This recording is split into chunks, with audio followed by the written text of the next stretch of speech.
করে দি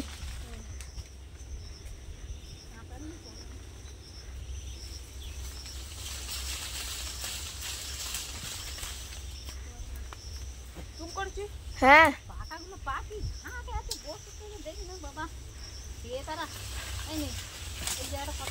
সূর্যের আলোতে কি যে স্পষ্ট বোঝা যায় না।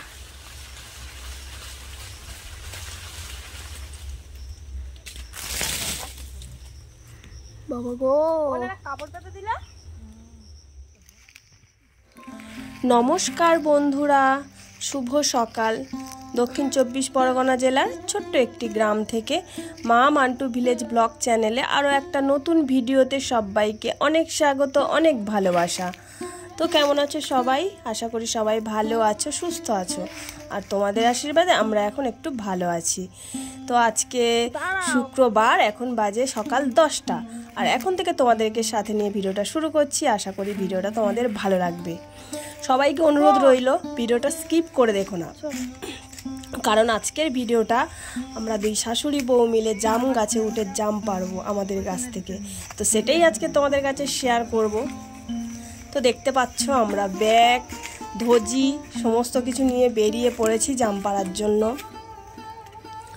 আর বাগানের ভিতর থেকে আসছিলাম না, আর খেজুর গাছ ছিল, তো সেই খেজুর গাছের গোড়ায় দেখলাম কত পাকা পাকা খেজুর পড়ে আছে। তো এগুলো দেখে না আমার ছোটোবেলার কথা মনে পড়ে গেল, কারণ ছোটোবেলায় সকালবেলা হলে আমরা আম, জাম, খেজুর, জামরুল এগুলো সকালবেলা গোড়াতে বেরাতাম। কারণ আমার বাপের বাড়ির ওই দিকটা না পুরো বাগান, আম বাগান, লিচু বাগান, জাম বাগান। আর আমাদের গাছের মানে বিলুতি জামগুলো পেকে পেকে পড়ে যাচ্ছে, তাই শাশুড়ি বলল, তো তার জন্য দুজনে চলে গেলাম। তো জাম এমনই একটা ফল, এমন কেউ নেই যে সে মানে সেই ফলটা পছন্দ করে না। তো যেহেতু গাছের জাম পেকে পড়ে পড়ে নষ্ট হবে, তার জন্য মানে একটু কষ্ট হলেও যাচ্ছি পারতে। আর জানোই তো কেমন গরম পড়েছে, আর এই হোকলা বাগানের ভিতরে না আরও প্রচণ্ড গরম। তো তাও যাচ্ছি জাম খাওয়ার লোভে।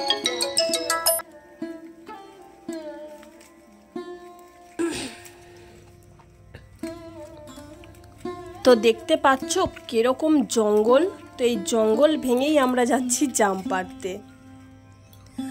তো দেখো জাম গাছের ওখানে চলে এসেছি, আর পাশেই রয়েছে আম গাছ। আর আম গাছে সেরকম একটা আম নেই, কারণ এবছর আমাদের এদিকে আমের ফলনটা অতটা নেই। তো অল্প 2-4টে আম হয়েছিল, সে ঝড়ে পড়ে গেছে, আর জামগুলো রয়েছে। আর এই যে দেখো কচি কচি কলমি শাক ভর্তি হয়ে আছে।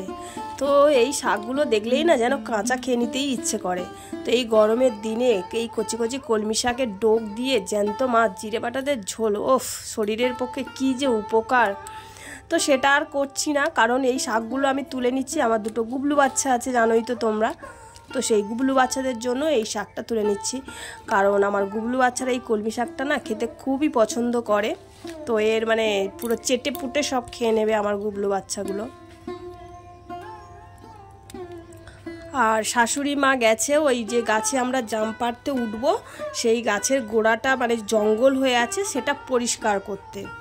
তো গাছের গোড়া জঙ্গলটা না পরিষ্কার করলে আমরা তো ঠিক গাছে উঠতে পারবো না। তো তার জন্য উনি পরিষ্কার করতে গেছে।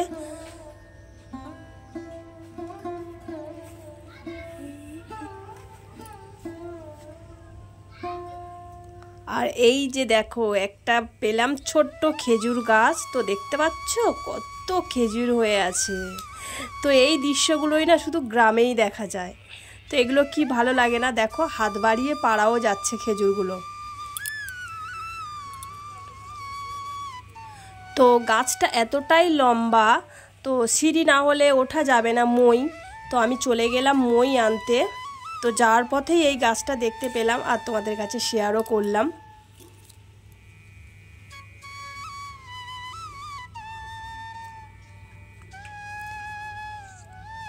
এই খেজুরগুলো না এখন কাঁচাই রয়েছে, সবগুলো পাকেনি, অল্প অল্প 2-4টে মানে পেকে পেকে পড়ছে।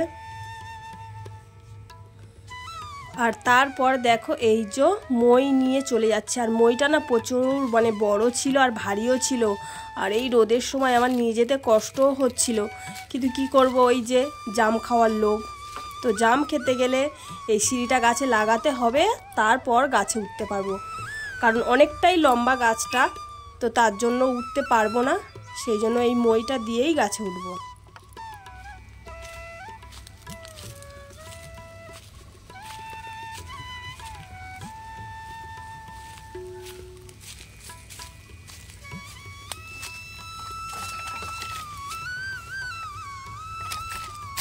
তো হোগলা বাগানের ভিতর থেকে মইটা একা নিয়ে যাবে না, তো তার জন্য শাশুড়িকে ডেকেও নিয়েছি মইটা নিয়ে যাওয়ার জন্য। আর তারপর এই যে দেখো মইটা এবার গাছে লাগিয়েছি, তারপরে এই শাশুড়ি গাছে উঠে গেছে, এরপরেই আমি উঠব। কারণ গাছে উঠে বসে ফল খাওয়ার মজাই আলাদা। নিচে থেকে ওই 2-4টে কি পড়বে, সেই ফল খেয়ে কোনো মজাই নেই। গাছে উঠে যে কোনো গাছ হোক, আম গাছ হোক, জাম গাছ, লিচু গাছ, গাছে উঠে বসে পাকা পাকা ফল খাওয়ার কি যে মজা কি বলবো। তো আমরা ছোটোবেলায় এগুলো খুবই করতাম, তো সেটা এখন আবার করছি, খুবই ভালোও লাগছে। ছোটোবেলার মানে মজাটা এখন পাচ্ছি।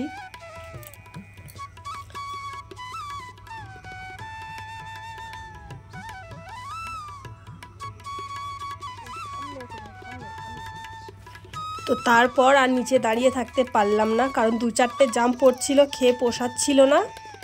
তো তার জন্য সিঁড়ি বেয়ে আমি নিজেই উঠে যাচ্ছি দেখো জাম গাছে। তো জাম গাছের উপর থেকে না তোমাদেরকে দেখাবো কত সুন্দর লাগছে চারিদিকটা। এই যে দেখো জাম গাছের উপর থেকে ভিডিওটা করছি, দেখো চারিদিকটা কত সুন্দর, পুরো সবুজে সবুজে ভরা। তো এক মনোরম প্রকৃতি। আর গাছে উঠেছি না, হালকা হালকা হাওয়াও দিচ্ছে, ভয়ও লাগছিল। তো তারপর এই যে দেখো গাছে উঠেছি, এখনো জামের নাগাল পাইনি। তো শাশুড়ি মাকে বললাম একটা ডাল আমার দিকে ছুঁড়ে দিতে।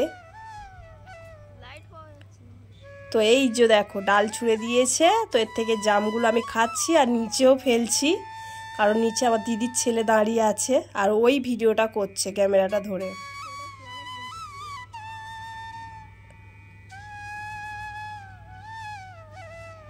আর জামগুলো পেকে গেছে পুরো, কি মিষ্টি খেতে আর কি বলবো। বড় বড় টোপ টোপ জাম, মানে এত সুন্দর খেতে লাগছিল।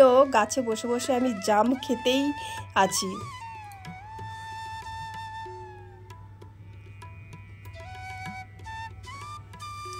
তো আরও একটা ডালে অনেক জাম দেখতে পেলাম, তার জন্য আরও একটু উপরের দিকে উঠে যাচ্ছি।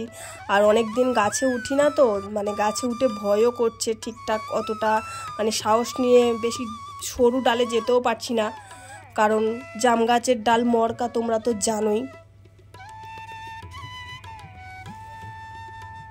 আর নিচে দিদির ছেলের জন্যও ফেলছি 2-4টে জাম।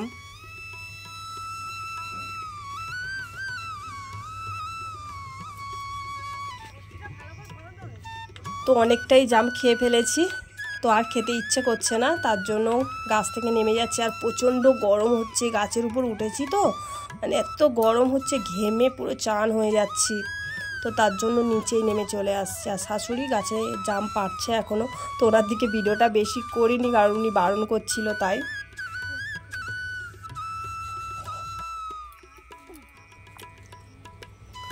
আর এই যে দেখো মা উপর থেকে গাছের ডালগুলো ফেলছে, এগুলো গুড়িয়ে গুড়িয়ে এক জায়গায় করছি, কারণ আকশি দিয়ে যতটা পেরেছে আর তারপর ডাল ফেলছে। আর জামগুলো এতটাই পেকে গেছে যে নিচে পড়ে থেতে যাচ্ছে। আর এই যে দেখো তারপর বেশ আরও বড় বড় কটা জাম দেখতে পেলাম। তো জানোই তো খেয়েছি, তাও লোভ হচ্ছে খাওয়ার জন্য, আরও কটা কুড়িয়ে খাচ্ছে। আর কি মিষ্টি, কি আর বলবো। তো দেখো এখানে আমরা কতগুলো জাম পেরেছি, ব্যাগে প্রায় আধ ব্যাগ হয়ে গেছে। আর এই যে নিচে রয়েছে প্রায় 1 ব্যাগের কাছাকাছি জাম। তো গাছের পাকা পাকা জাম কাদের খেতে ভালো লাগে আমাকে কিন্তু অবশ্যই কমেন্টে জানাবে। আর গাছে উঠে কারা জাম খেতে ভালোবাসো সেটাও জানাবে। আর এই যে দেখো জামগুলো সব ভাগ করে দিয়ে দিয়েছে সবাইকে, আর আমার 1 গামলা বাটি জাম হয়েছে। তো বন্ধুরা গাছে উঠে জাম পারলাম, সেটা তোমাদের কাছে শেয়ার করলাম। ভিডিওটা যদি ভালো লেগে থাকে তাহলে একটু লাইক করো, কমেন্ট করে জানিও, আর অনেক করে শেয়ার করো। আমার চ্যানেলে যারা নতুন বন্ধু আছে আমার চ্যানেলটিকে সাবস্ক্রাইব করে আমার পাশে থেকো। তো চলো টাটা।